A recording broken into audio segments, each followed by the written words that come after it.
లోక్సభ ఎన్నికల్లో విజయం సాధించే లక్ష్యంగా కాంగ్రెస్ ప్రణాళికల్ని సిద్ధం చేస్తోంది. రాష్ట్రాల్లో అధికారం సొంతం చేసుకుంటే ఢిల్లీ పీఠానికి దగ్గరయ్యే అవకాశం ఉండటంతో ఆ దిశగా వ్యూహాలను రచిస్తోంది. అయితే ఏపీలో మాత్రం కాంగ్రెస్ పార్టీ ఖాతా తెరిచేందుకే కష్టపడుతోంది. రాష్ట్ర విభజనకు ముందు ఏపీలో కాంగ్రెస్ హవా కొనసాగినప్పటికీ రాష్ట్ర విభజన అనంతరం ఏపీలో కాంగ్రెస్ పూర్తిగా తుడిచిపెట్టుకుపోయింది. మళ్లీ 10 ఏళ్ల తర్వాత కాంగ్రెస్ అధిష్టానం తిరిగి ఏపీపై దృష్టి సారించింది. ఏపీలో కాంగ్రెస్ పార్టీ ఉనికిని కాపాడుకునేందుకు వ్యూహ రచనలు చేస్తోంది. ఇప్పటికీ ఏపీ కాంగ్రెస్ ఇన్ఛార్జిగా మాణిక్యం ఠాకూర్కి బాధ్యతలు అప్పగించింది.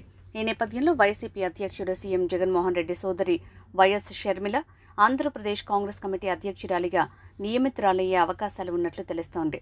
మరోవైపు తెలంగాణలో విజయం సాధించిన కాంగ్రెస్ పెద్దలు ఏపీలో కూడా పార్టీ పుంజుకోవాలంటే దివంగత సీఎం వైఎస్ రాజశేఖర రెడ్డి కూతురు షర్మిలకు పార్టీ బాధ్యతలు అప్పగించాలని భావిస్తున్నట్లు పార్టీ వర్గాల సమాచారం.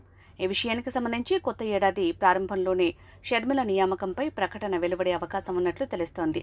ఇక ఈ విషయంపై కాంగ్రెస్ జాతీయ అధ్యక్షుడు మల్లికార్జున ఖర్గే పార్టీ నేతలు సోనియా గాంధీ, రాహుల్ గాంధీలతో చర్చలు నిర్వహించాలని రాజకీయ వర్గాలు తెలిపాయి.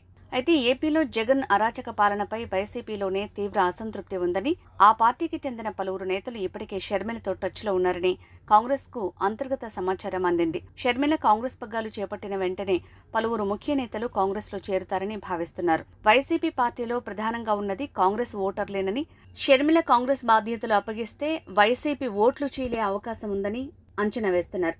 అయితే వాస్తవానికి తెలంగాణ ఎన్నికలకు ముందే షర్మిల తన పార్టీని కాంగ్రెస్లో విలీనం చేసేందుకు కాంగ్రెస్ పెద్దలతో చర్చలు జరిపారని, ఈ నేపథ్యంలో ఏపీలో ఆమె సేవల్ని వినియోగించుకోవాలని కాంగ్రెస్ పార్టీ నేతలు భావించారు.